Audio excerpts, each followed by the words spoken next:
khabri marfu'an. Inna razula la yatakallama bi kalimatin ma yuridu biha illa ayadhakal qaum yahwi biha ba'da ma bainas sama'i wal ar. Wa fi hadis Ibnu Umar radhiyallahu anhuma la taksirul kalama bi khairi zikrillah fatakasu qulubakum. Wa inna ab'adal quluba minallahi qulubul kasih. Sabit pada kabar. Kabar itu hadis maksudnya yang marfu. Hadisnya marfu berarti sanadnya sampai kepada Rasulullah. Inna razula, sesungguhnya seorang laki-laki. Ini sebutkan laki-laki umum ini, ya. Latakallama, sungguh berkata ia dengan satu kalimat, mayuridu biha, apa yang menghendaki ia biha dengannya kalimat, illa kecuali ayadhaka, bahwa membuat tertawa oleh kaum, yahwi biha, niscaya turunlah dia atau dijatuhkanlah biha dia dengannya kalimat, ba'uda sejauh, ba'uda itu ma bainas sama'i wal ar, bukan ba'da ya, sejauh barang di antara langit dan bumi. Artinya dia akan meluncur ke neraka yang dalamnya api neraka tadi sejauh langit dan bumi. Kalau ada orang yang sengaja membuat tertawa orang, lucu-lucu, membuat lucu-lucu sehingga tertawa orang gara-gara perkataannya tadi. Ini pelawak, maka itu akan membuat dia masuk neraka. Kenapa? Karena itu sia-sia. Dia lalai, orang lalai dia buat, iya kan? Lalai dari zikir. Kayak itu tidak boleh jadi pelawak. Paham Rodi? Nah, beda kemarin yang saya terangkan semalam kan, kalau dia apa namanya itu seorang penceramah tujuannya untuk menghidupkan suasana orang mantu, itu bukan dihitung melawak. Jangan pula ustaz pun nggak suka juga melawak, jangan gitu kita berpikir. Itu kan dia kembali lagi pandang pandang niat dan sebab penyebabnya, ya. Jangan ekstrem dalam memahami suatu hadis. Wafil hadis, dan sabit pada hadis Ibnu Umar radhiyallahu anhuma, la taksirul kalam, jangan engkau banyakkan akan perkataan bi khairi zikrillah, dengan selain menyebut Allah, patakasu, maka keraslah oleh kulubukum, hati mereka.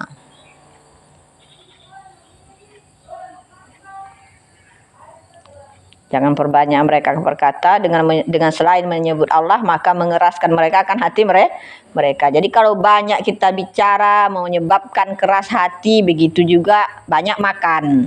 Makanya dia salah satu penyakit hati yang 10. Wa inna ab'adal qulub, dan bahwasanya sejauh-jauh hati minallah, daripada Allah, itulah qalbul qasi, itulah hati yang keras.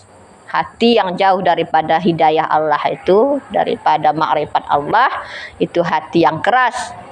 Maka kalau kita ingin melembutkan hati kita, itulah dia ada tombok hati itu juga melembutkan hati. Hadis Nabi, zikir, ya kan, salat malam, baca Quran dengan maknanya, itu salah satu bisa melembutkan hati. Mawaidun tata'allaku bil amanah tataminal majlis, sebermula segala nasihat yang bergantung dengan amanah, itulah menyempurnakan bagi ini majelis. Jadi penyempurna majelis yang kelima inilah yang berhubungan dengan semua yang bermanfaat dengan amanah, menunaikan amanah. Kalau Allah Ta'ala berkata oleh Allah Ta'ala, Inna Allaha ya'murukum an tuaddu amanata ila ahliha. Sesungguhnya Allah Ta'ala memerintahkan kamu bahwa kamu tunaikan akan amanah kepada ahlinya. Ini juga perintah Allah masalah menunaikan amanah ini. Kila dikatakan orang al-muradu minal ayat, sebermula yang dimaksud daripada ayat itulah jami al-amanah, sekalian amanah. Maksud ayat ini menunaikan amanah itu sekalian amanah. Wa an Bara'i ibni Khazib dan wa ibni Mas'ud wa Abi ibni Ka'ab al-amanatu fi kulli syai'. Dan diterima hadis daripada Bara'a ibnu Khazib dan ibnu Mas'ud dan Abi ibnu Ka'ab al-amanatu fi kulli syai'. Sebermula amanah itu pada tiap-tiap sesuatu. Setiap sesuatu itu ada amanah kepada kita. Wudu juga ada amanah. Wudu itu kan kewajiban kita. Nah, juga ada sunnah Rasul di situ bagaimana cara berwudu, maka tunaikan segala hak-hak wudu itu. Tunaikan segala hak-hak wudu mulai daripada sunnatnya, rukunnya, ya kan? Supaya besar fadilahnya, besar pahalanya. Wudu itu kan bahkan ada nama malaikat wudu. Setiap orang berwudu, malaikat itu beristighfar untuk mendoakan orang berwudu itu diampunkan dosanya. Makanya orang berwudu itu berguguran dosa-dosanya, ya kan? Orang yang selalu mengucapkan wudu itu berguguran dosa-dosanya. Dan kemarin kita pelajari dalam kitab fikih, wudu itu kalau kamu mampu, kata Rasul, hendaklah kamu berwudu itu dengan melebih-lebihkan, ya kan? Karena itu nanti akan menjadi cahaya ketika di akhirat. Dilebih-lebihkan lengan, muka sampai ke kudu, kan begitu kemarin, kaki sampai ke betis. Lebihkan air wudu itu. Jadi wudu itu amanah itu dalam segala hal, baik itu wudu dan dalam salat begitu juga. Salat ditunaikan segala hak-hak salat, rukun sunnatnya. Makanya beda kualitas salat kita sama wudu kita itu ketika kita kerjakan sunat. Wudu itu kemarin kalau dilebih-lebihkan termasuk dalam kitab Ta'lim memperluas rezeki. Kalau ingin rezekinya luas, banyak rezekinya, tunaikan wudu itu dengan sunnahnya. Apalagi sholat begitu juga. Sholat tunaikan dengan segala hak-haknya, rukun dan sunnatnya. Beda kualitas pahalanya. Bersiwak saja kita sebelum sholat, pahalanya kemarin bedanya sampai 60 rakaat dibandingkan dengan sholat tanpa bersiwak, bergosok gigi. Jadi ada orang capek-capek dia sembahyang satu hari semalam sampai 100 rakaat. Kita sholat kita cuman sembahyang sunatnya rawatib. Tapi sebelum kita rawatib itu, sebelum kita sholat fardu, kita bersiwak ketika bergosok gigi, ya kan? Ketika mau sholat kita bersiwak lagi. Makanya saya suruh kemarin kalau ada kayu siwak beli. Lupa juga, ya kan? Saya pesan ke Habib kemarin di Aceh, lupa juga. Bersiwak. Bedanya itu dapat kita nilai plus. Saya lihat sendiri adong nampak kok deh, setiap mau sholat ada siwaknya. Buya pun kayak gitu, di tasbihnya ini Buya Jami ada kayu siwak, digosok dulu. Mau sholat. Itulah fadilahnya besar. Dan zakat begitu juga, tunaikan sama hak-haknya, sama sunat-sunatnya. Saya teringat almarhum bapak itu, kalau membayar zakat itu selalu dilebihkan satu ikat. Ini zakat sudah sesuai dengan hitungan nisabnya. Dilebihkan selalu itu. Dilebihkan dapat sunat. Kemudian diberikan sebelum waktunya, tidak diundur-undur. Dapat sunat. Itu juga zakat.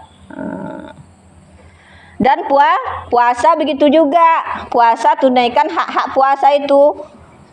Sunat-sunat puasa, menahan, bukan sekedar menahan hawa nafsu, menahan amarah, kan begitu kan, menahan dari perkataan yang keji. Dan timbangan menyukat kan begitu dalam berdagang. Sukatan itu tunaikan haknya, jangan dikurangi. Kalau bisa dilebihkan supaya sunat. Wazani dan timbangan dan wadi'ah titipan. Titipan artinya roni wal wadi'i. Wakala Ibnu Umar, dan berkata Ibnu Umar, khalaqallahu ta'ala nau'il insan. Berkata oleh Ibnu Umar, menjadikan Allah Ta'ala nau'al insan akan bermacam-macam manusia. Manusia itu diciptakan bermacam-macam. Artinya anggota badan manusia itu kan bermacam-macam. Di setiap anggota badan manusia itu ada amanah. Di mata ada amanah, di telinga, di lidah.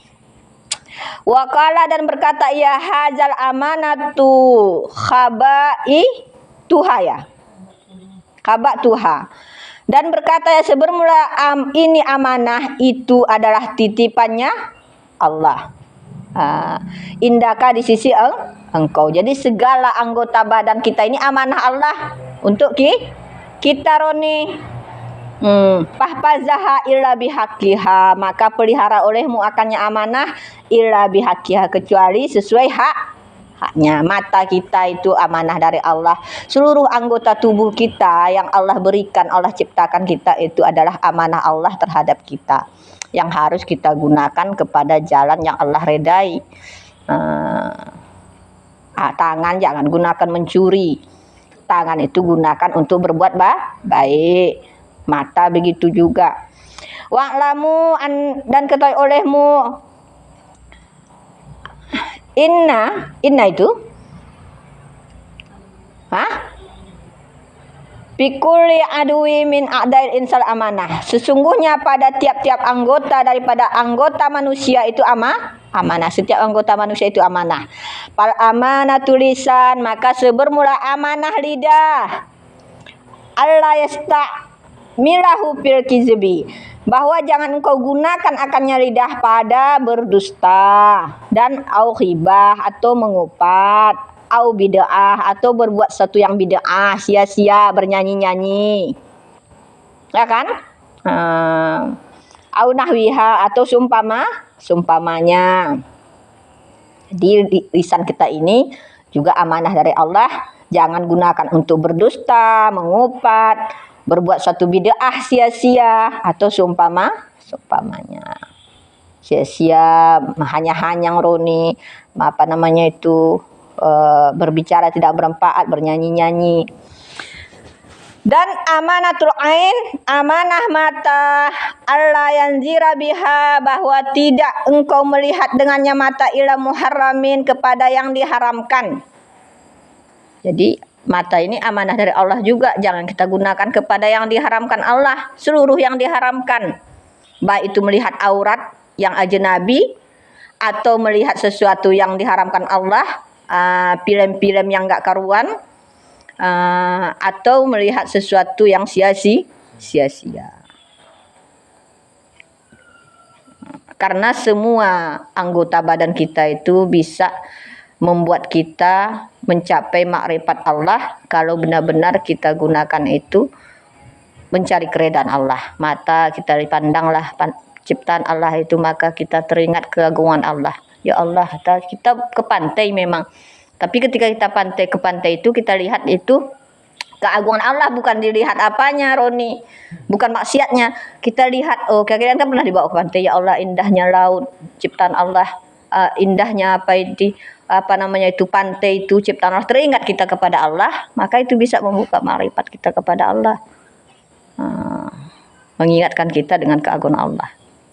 Tapi kalau kalian ke pantai itu berhura-hura menyanyiakan waktu, ya itu sia-sia, namanya tidak menggunakan amanah Allah. Bukan berarti tidak boleh ke pantai. Tapi kalau kita ke pantai itu melihat keagungan Allah, membuat kita teringat keagungan Allah, itu baik. Tapi ketika itu membuat kita lalai jauh daripada Allah, itu baru tidak baik. Saya ketika pertama ke Kayu Menang jalannya sama Sarimanti itu macam teringat siapa? Padang Mahsyar. Ini belum lagi Padang Mahsyar, ya jalan kaki, panasnya, debu. Jalannya luar biasa, kereta terpaksa turun, berjalan panas hari, debu luar biasa, pasirnya pun panas. Kuning Padang Mahsyar. Kalau mengingatkan kita akhirat enggak apa-apa. Kalau sebagian enggak dia teringat ke situ. Tapi ketika kita berjalan teringat kita itu kepada Allah, maka itu bisa menjadi zikir. Ya kan? Dan mata bahwa tidak engkau melihat dengannya kepada yang diharamkan, dan amanah uzun telinga Allah yasri bahwa tidak engkau perdengarkan biha dengannya telinga ilastima'i muharram kepada pendengaran yang diharamkan. Bagaimana telinga, jangan dengarkan hal-hal yang diharamkan. Mendengarkan orang mengupat, mendengarkan apa namanya itu musik, yang mendengar nggak karuan. Nih. Wahaja sair ada, dan sebermula ini sekalian anggota fahazihi kullaha, maka sebermula ini seluruhnya amanatu minallah, amanatu minallah itu amanah daripada Allah Ta'ala, seluruhnya amanah Allah. Wa amma ma'an nas, adapun beserta manusia, paradul wadi, maka mengembalikan titipan. Jadi amanah manusia itu, kalau amanah kepada Allah tadi seluruh anggota kita pergunakan kepada jalan yang Allah redai. Kalau amanah manusia itu mengembalikan haknya. Wa tarku ta'atif, dan meninggalkan mengurangi fil kair pada timbangan ketika berdagang, atau apa sukatan dan timbangan, ataupun zira hasta ya kan. Kenapa? Wasyarut tijari dan sebermula seburuk-buruk pedagang. Man ijastara, apabila membeli ia arahi zira, itu melonggarkan ia akan ukuran. Wa ijabah, dan apabila menjual ia syaddu zira, itu mempersempit ia akan ukuran. Jadi kenapa ketika kita berjual beli itu harus hati-hati? Karena berjual beli ini juga di situ sangat di situ ada amanah. Di mana kita harus menunaikan amanah dengan baik, timbangan baik harus, ya kan, sukatan baik. Karena nilainya juga tinggi. Ketika dia jadi dosa, ini dikatakan dalam hadis seburuk-buruk pedagang, kalau dia mau membeli, dia mau melonggarkan, minta murah dia. Kalau dia menjual mahal. Itu seburuk-buruk pembeli. Maka dikatakan at-tajiratus sadikir. Pedagang yang dalam hadis itu pedagang yang jujur, mana Nabi sallallahu alaihi wasallam kalhata ini, sama seperti memelihara anak yatim hadisnya itu. Orang pedagang yang jujur beserta Rasulullah nanti kelak di surga seperti dua ini jari. Dekat dengan Rasul. Maka peluang ke surga jadi pedagang itu besar. Peluang ke neraka juga besar. Ketika dia sedikit aja mengurangi timbangan, sudah terjadi riba. Ya kan? Setiap tipu daya kan ada riba. Jadi setiap sesuatu yang resikonya besar itu pasti pahalanya besar. Paham? Maka pedagang-pedagang jujur itu tempatnya di surga.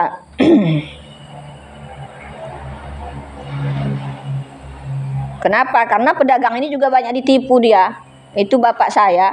Dulu saja saya waktu SD, catatan utang orang ditulisnya di dinding itu bisa dia ke haji, dijumlahkan sama ada ulut namanya tukang ikan itu, dia sering duduk rumah kami. Dihitungnya, ambilnya kalkulator. Cek tak tuan, bisa kira tapi 3 kali haji bilangnya.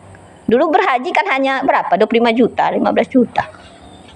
Itu nggak dibayar sampai dia udah meninggal. Berapa pula yang diterimanya itu? Ya kan? Ketika apa itu kan ada utang orang, kalau dalam hadis kan nggak ditunaikan, itu kan dosa orang yang apa tadi, dia berutang itu kan diambil, dikasih sama dia. Sedangkan pahalanya dikasih sama orang yang dia telah tempat berutang tadi. Itu lain lagi dia pergi berdagang ke pulau, banyak di sini. Kemana-mana. Tapi kalau utangnya itu teringat kami sebelum dia ke haji pun utangnya dulu karena ada keracunan makanan dagangan, ada dulu kan kena gempa sama orang Turki Cina, dilunaskan, semua dilunaskan. Ketika Bapak sudah meninggal kami ada tahu di Rimo. Itu kejadiannya karena dagangnya keracunan kalau nggak salah. Ada berapa? 50.000 lagi berapa? Kami datangi, dibayar. Karena amanahnya dulu. Memang itu dulu makanan itu keracun dipulangkan nggak diterima. Padahal makanan itu keracunan kan banyak dulu, makanan dulu keracunan, supermi keracunan, baru diambil barangnya di rumah, belum sempat didagangkan sudah informasi kapan nggak bisa dipulangkan.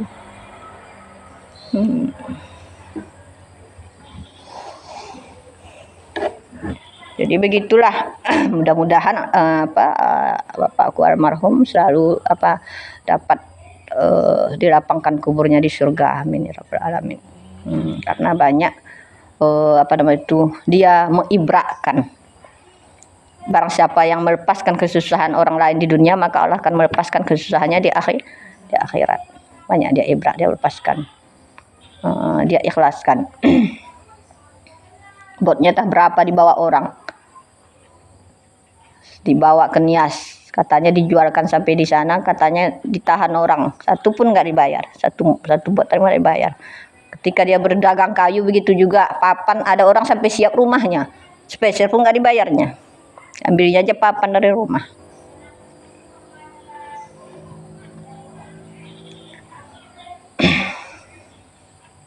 Makanya ketika oge saya mau berdagang dilarang sama umak saya, takut dia prinsipnya sama seperti bapak. Banyak orang yang ketika dia meminta enggak itu, ya udahlah.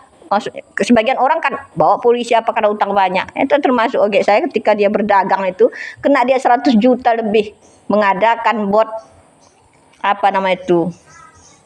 untuk bot ada dibuat bantuan.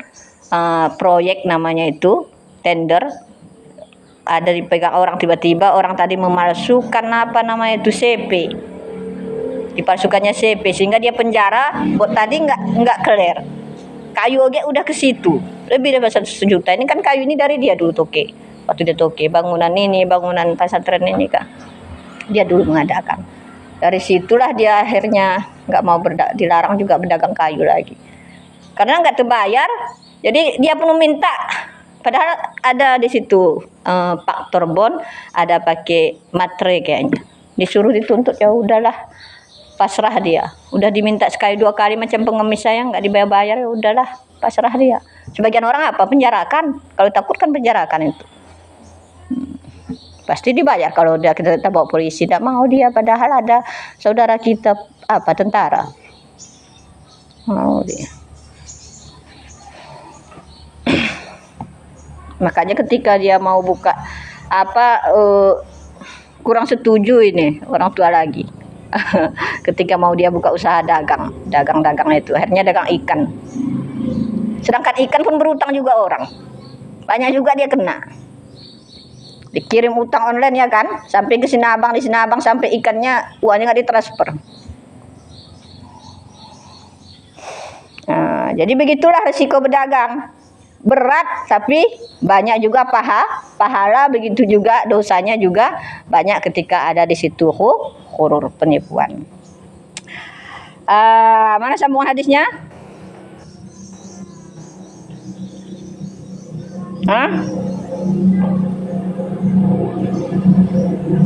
Seburuk-buruk apa tadi pedagang tadi, dia ketika menjual hendak dia melonggarkan, membeli ya, mau kelonggaran, dan ketika menjual dia menyempitkan orang. Wal amanatul amra'i, dan sebermula amanah penguasa itu adil fi rakyat pada rakyat. Jadi amanah seorang pemimpin adil pada rakyatnya. Wal amanatul ulama, dan amanah ulama itu fil ammah pada umum, pada awam. Ayah miluhum, bahwa membawakan ia akan mereka alat taat, atau membimbing mereka akan manusia yang awam di atas taat. Wal akhlak hasanah, dan akhlak yang baik. Wayanhuhum anil ma'asi, dan melarang mereka akan manusia yang awam tadi daripada maksiat. Wasyairil qabaih, dan sekalian perbuatan keji. Kata si batilah, seperti fanatik yang batil. Jadi ini kalau amanah pemimpin tadi itu berbuat adil. Orang pemimpin harus adil terhadap rakyatnya. Adil itu bukan juga sesuatu yang mudah, berat. Berbuat adil itu berat. Makanya satu orang pemimpin yang adil itu doanya lebih mustajab daripada 1000 wali, dikatakan. Kenapa? Saking jarangnya seorang pemimpin yang adil itu. Doanya itu mustajab, lebih mustajab daripada 1000 wali. Itu kan pernah saya Sultan Al-Fatih kan, pemimpin yang adil. Umar bin Khattab gimana dia? Sampai takut setan kepada dia. Doanya mustajab, sorbannya dia lemparkan ke apa kan?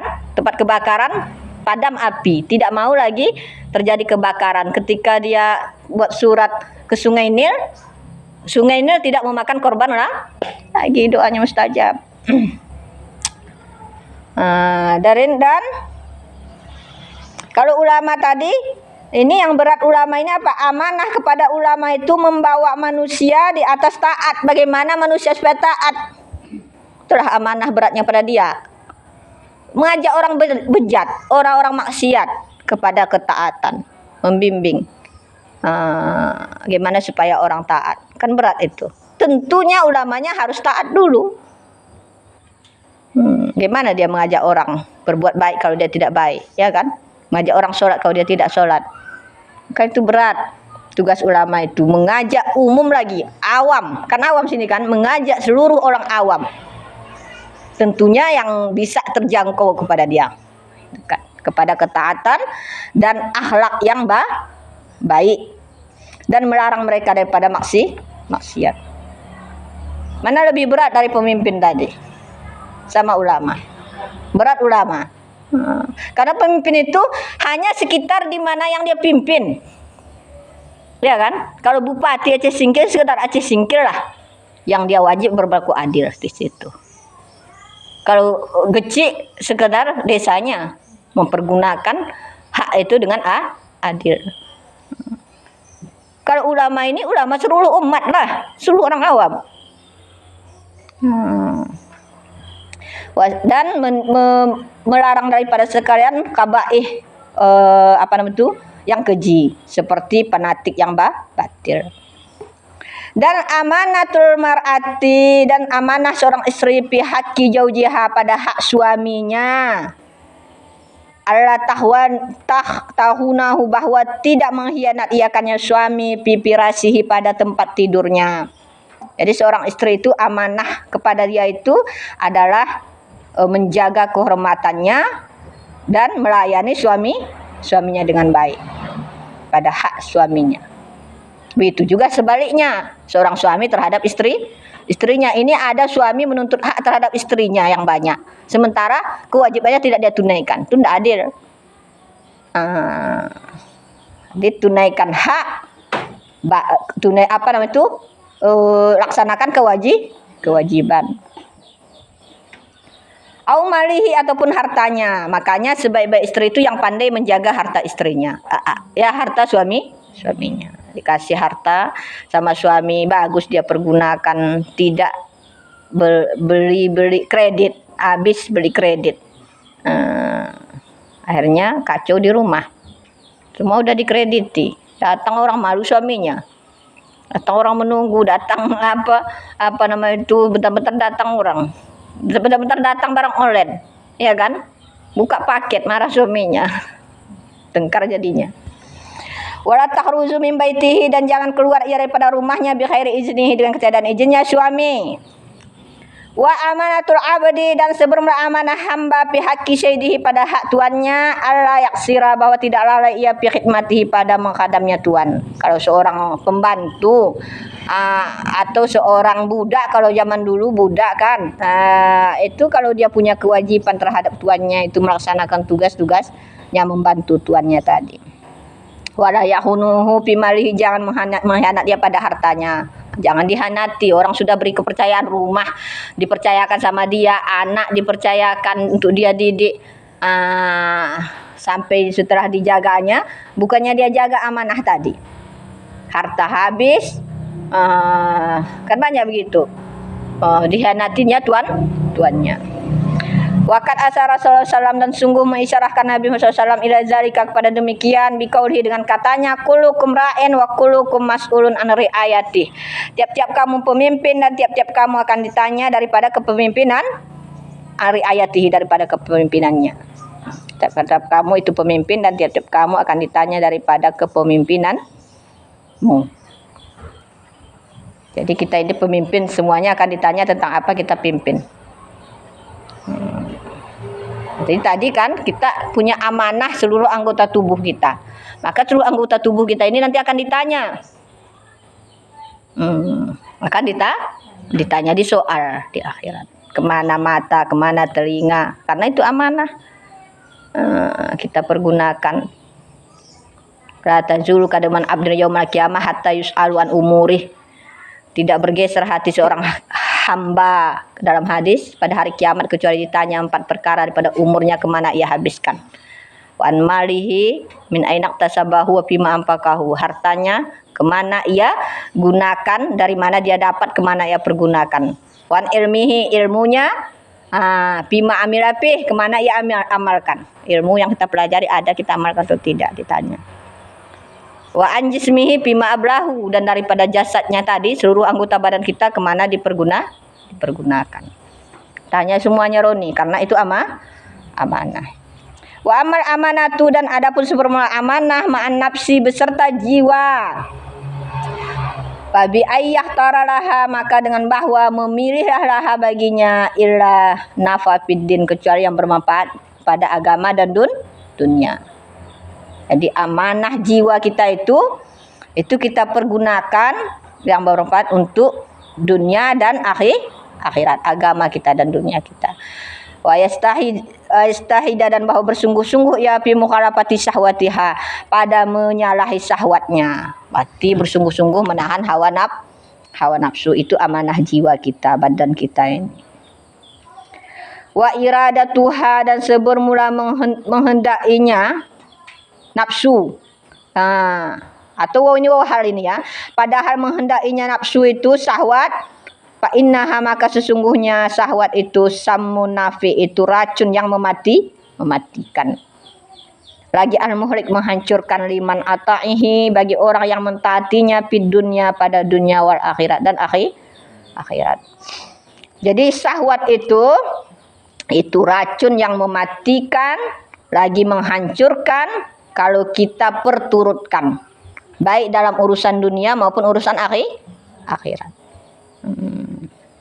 Kita perturutkan urusan dunia ini apa? Misalnya kita lalai memperikutkan urusan dunia, lalai bermain-main, Roni tidak belajar. Dalam akhirat begitu juga, lalai kita dalam sholat kita, ya kan? Banyak menghayal pula dalam sholat.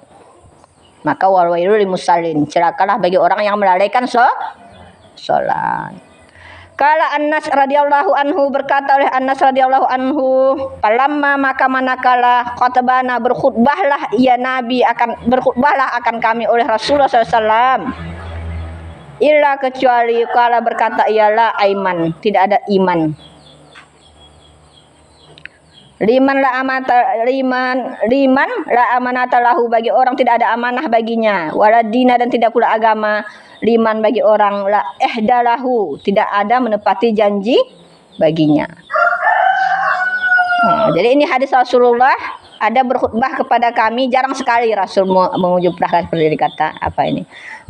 Jadi Rasul mengatakan tidak ada iman. Tidak ada iman bagi orang tidak ada amanah baginya. Tidak ada agama bagi orang yang tidak menepati janji. Tidak ada iman kalau kita tidak amanah. Makanya dikatakan la yasriku syarik haina yasrikuha wa huwa mu'min dalam hadis. Tidak mencuri seorang pencuri itu kecuali waktu dia mencuri itu tidak ada iman baginya. La yasriku syarik haina yasrikuha wa huwa mu'min. Tidak mencuri seorang pencuri pada ketika dia mencuri itu dia dalam keadaan beriman. Berarti memang tidak ada iman dia ketika mencuri. Ini betul hadisnya kan, nyambung kan? Tidak ada amanah bagi orang yang tidak ada amanah. Orang pencuri berarti kan dia enggak amanah. La yazni zani haina yazni wa huwa mu'min, juga tidak berzina seorang penjina pada saat dia berzina itu dalam keadaan beriman. Karena tidak menggunakan anggota tubuhnya tadi ke jalan diridai Allah. Dia berzina itu berarti hilang imannya. Kalau mati suul khatimah dia ketika berzina. Apa lagi hadisnya itu? La yazni zani haina yazni wa huwa mu'min. La yasriku syarq haina yasrikuha wa huwa mu'min. La yaqtul tidak membunuh seorang katil, pembunuh pada ketika dia membunuh dia dalam keadaan beriman. Karena kalau dia yakin ada malaikat kiri kanan, dia akan diajab, dia akan begini, tidak dia lakukan itu. Wakan azamallahu ta'ala, dan sungguh membesarkan oleh Allah Ta'ala akan urusan amrul amanah, akan urusan amanah. Fakala, maka berkata ia. Coba artikan Linda. Kau yang mengajar itu? Artikan itu firman Allah itu. Berarti ini hadis kursi ini kalau nggak ada dalam Quran. Fakala, maka berkata ya, inna aratnal amanati. Amanata. Terus. Sesungguhnya kami tawarkan akan amanah, artinya syariat-syariat yang memberatkan oleh Allah dengannya syariat akan ibadahnya. Daripada menjunjung tinggi perintah dan menjauhi larangannya Allah. Di atas langit dan bumi dan gunung-gunung, maka enggan mereka menanggung mereka akan amanah dan menginginkan daripadanya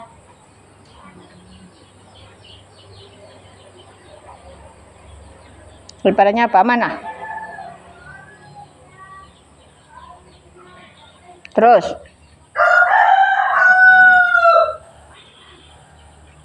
Coba sambung Dewi. Artikan. Hah? Ya arti, tapi belum kalian pelajari. Kalian kan kelas apa udah kan?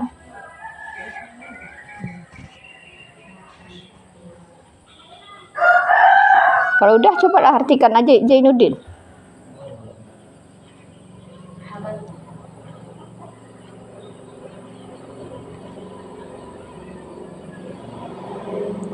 Dan sesungguhnya Allah Ta'ala mengagungkan masalah amanah. Mana tadi?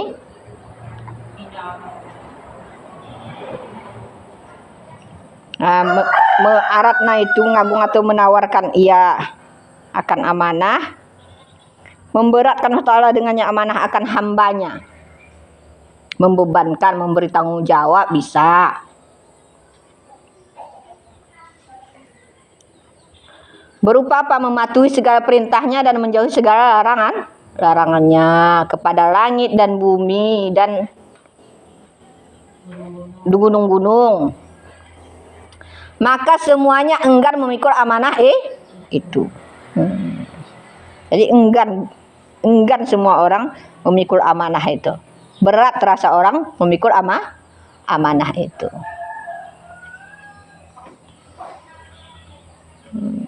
Dan mereka udah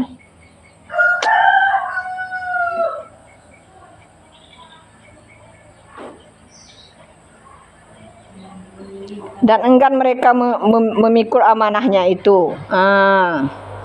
Dan wa asfaqna minha, dan mereka khawatir akan mengkhianatinya amanah.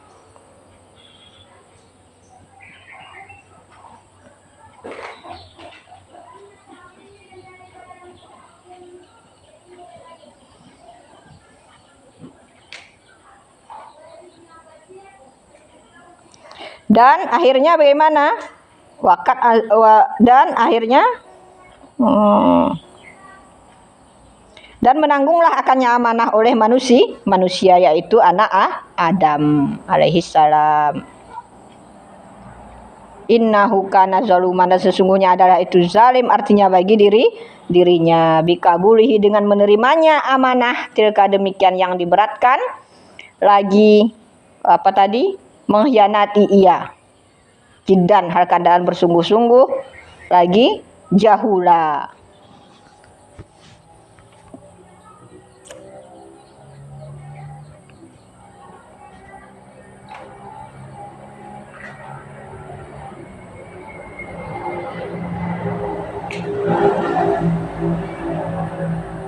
Itu surah apa itu? Surah Al-Ahzab itu. Ayat 72. Cari nanti itu. Ahzab ayat 72.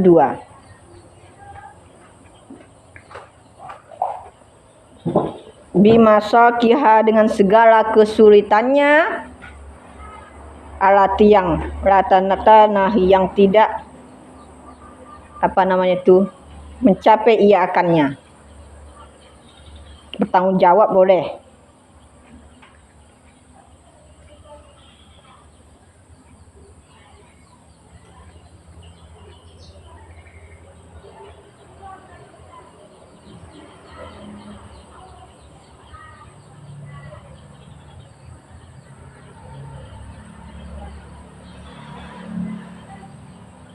Karena tadi surah Al-Ahzab itu ya.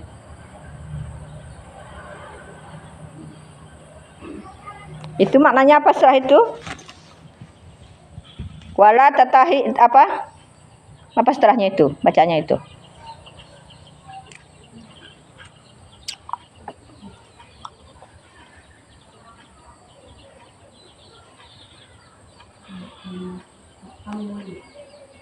Dengan mengemban tanggung jawab yang tidak ada batas akhirnya itu. Jadi sebenarnya pada awalnya itu Allah beri tanggung jawab dulu itu kepada langit dan bumi. Allah berikan tanggung jawab langit dan bumi. Kemudian kepada gunung-gunung. Jadi enggan langit dan bumi menerima amanah itu.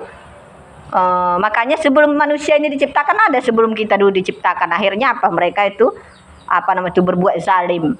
Ya kan? Kan sebelum penciptaan kita ini ada dulu makhluk di muka bumi ini, mereka saling membunuh apa-apa. Berbuat maksiat, maka dimatikan kita. Maka itulah Nabi Adam ketika sudah dikeluarkan dari surga turun ke bumi, begitu juga ketika amanah tadi diterima oleh Nabi Adam, artinya seluruh manusia. Begitu juga enggan menunaikan amanah itu. Diterima tapi tidak mau melaksanakan amanah.